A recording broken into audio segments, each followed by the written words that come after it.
Ogden was born on May 9, 1917. He grew up on a small farm in Borton, Illinois, with one brother and one sister.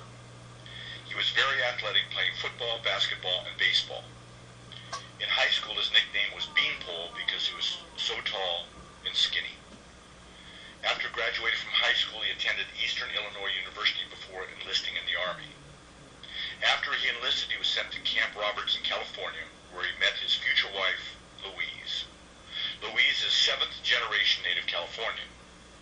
They got married right there in Camp Roberts in 1943. A few weeks later, Dad was sent to Camp Laguna in Arizona for summer maneuvers.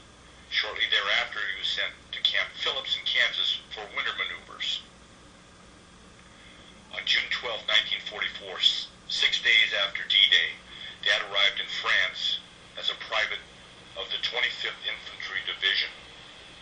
By June 25th, he was a first lieutenant, Company K, 314th Infantry, 79th Division.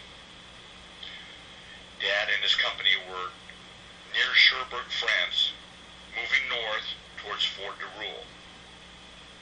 While approaching the fort, 2 German machine guns and an 88mm cannon were firing his company from up on the hill. Dad had decided that something had to be done. He armed himself with an M1 rifle, a grenade launcher, and hand grenades, and left his company in position and advanced up the hill, alone, toward the enemy emplacements.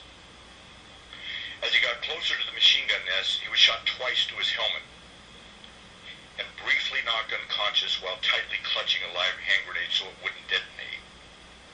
After regaining consciousness, Dad managed to get up and silence the 88mm cannon with a well-placed rifle grenade that knocked out the 2 machine guns with hand grenades.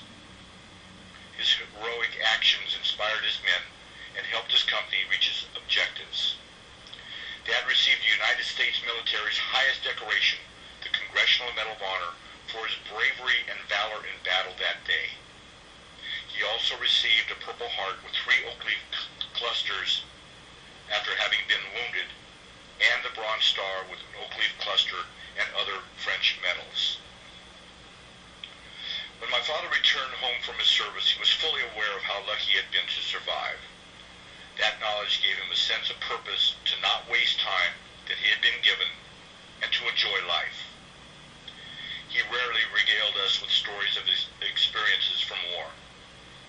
He had seen and done enough killing in his lifetime than he ever wanted to do. But once in a while, he would bring out one of the guns from the war to show us. My parents settled down in San Jose, California, and had 4 boys, Jim, Ralph, Fred, and me, Bud. Dad initially worked as a Veterans Administration counselor. In 1950, he was asked to run for a district seat in Congress, but he declined it because he didn't want to quit his VA job. Governor Ronald Reagan appointed Dad director of the California Selective Service System in 1967. Dad died as a loved and well-respected World War II hero on April 2nd, 2001, after several strokes in a long battle with cancer.